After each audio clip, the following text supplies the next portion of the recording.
Assalamualaikum warahmatullahi wabarakatuh. Sanabai TV, senang sekali saya Tuku Tua masih dapat menemani Sanabai TV di program terbaik BI TV Beken yang menghadirkan sosok-sosok yang berprestasi patut kita ikuti membanggakan keluarga, agama dan bangsa. Tentunya di Ngotak Ngobrol Prestasi. Sanabai TV untuk episode kali ini kita kehadiran Ustadz Wah Mahyudi SPD, tentu dengan tema kita Tahfiz Al-Quran Juz 30. Nah, tentu nanti akan ada sosok yang berprestasi. Namun sebelum kita hadirkan sosok berprestasi ini, kita akan berbincang terlebih dahulu kepada Ustadz Mahyudi ya. Tentu bagaimana cara, trik, proses pengajaran yang diberikan Ustadz kepada anak-anak biar tetap semangat mau mencintai Al-Quran yang tentu menjadi tuntunan untuk agama Muslim. Baik, Sanabai TV kita akan coba bincang terlebih dahulu. Bagaimana kabarnya Ustadz? Alhamdulillah sehat. Sehat Ustadz ya. Oke, dengan Ustadz Mahyudi ya. Iya. Usia berapa sekarang Ustadz? Kurang lebih 29 tahun. 29 tahun ya. Tampak lebih segar kayak baru tamat SMA ya, Sanabai TV ya. Karena mungkin rutin ketemu sama anak-anak yang seger-seger, lucu-lucu, jadi awet muda nih Ustadz Mahyudi. Baik Ustadz Mahyudi di umur 29 tahun ini banyak ya perjalanan yang dilalui ya. Ini untuk menjadi seorang Ustadz ini bagaimana proses yang Ustadz jalani sendiri? Terima kasih. Iya. Assalamualaikum warahmatullahi wabarakatuh. Waalaikumsalam. Alhamdulillah, terima kasih kepada Bapak Ibu Penama itu.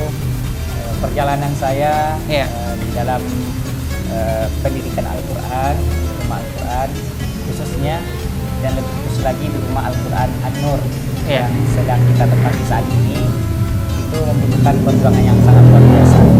Mulai dari penyusunan program-program belajar, target-target belajar, kemudian bagaimana komitmen kita bersama orang tua, komitmen kita bersama lembaga yayasan, sehingga terwujudlah tujuan kita yang baik.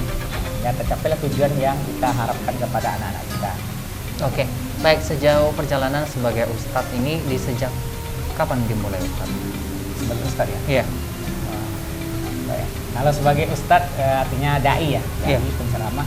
Saya dulu lulusan dari pondok pesantren itu 6 tahun, dari Padang.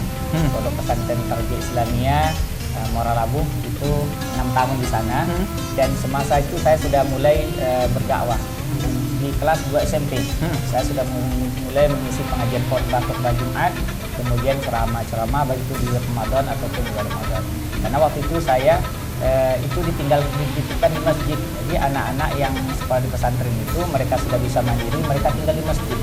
Jadi secara otomatis mereka sudah bisa jadi imam, sudah bisa menjadi khotib dan untuk berdakwah kepada masyarakat. Oke, baik, luar biasa Ustadz ya. 6 tahun belajar lebih dalam ya Ustadz ya.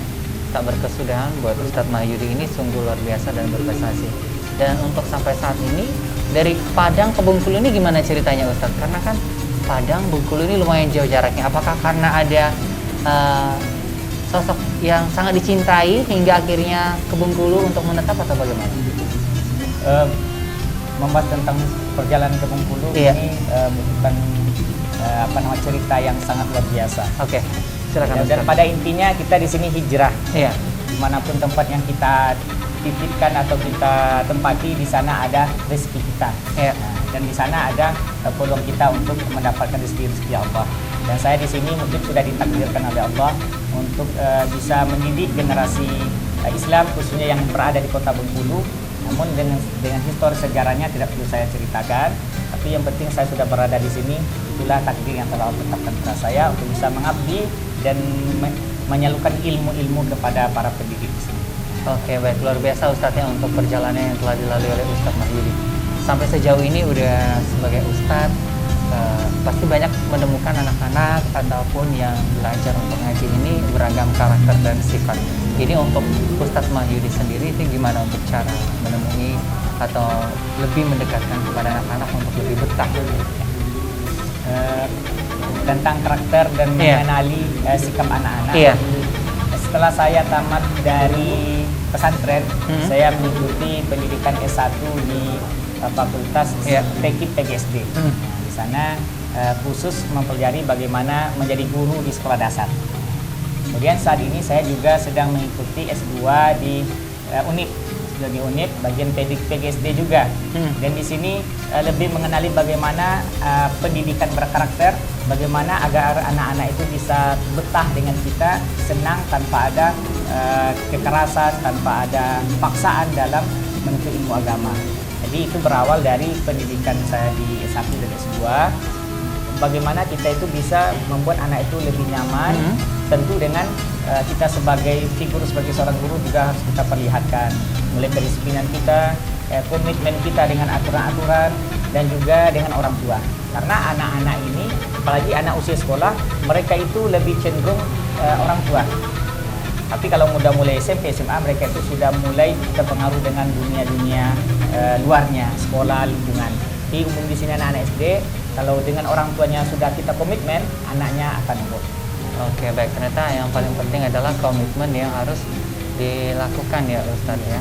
Baik, untuk sampai saat ini Ustadz, perjalanan dari Padang ke sini ternyata banyak ya yang dialami, dan akhirnya takdirnya punya tempat yang pas di Kota Bengkulu.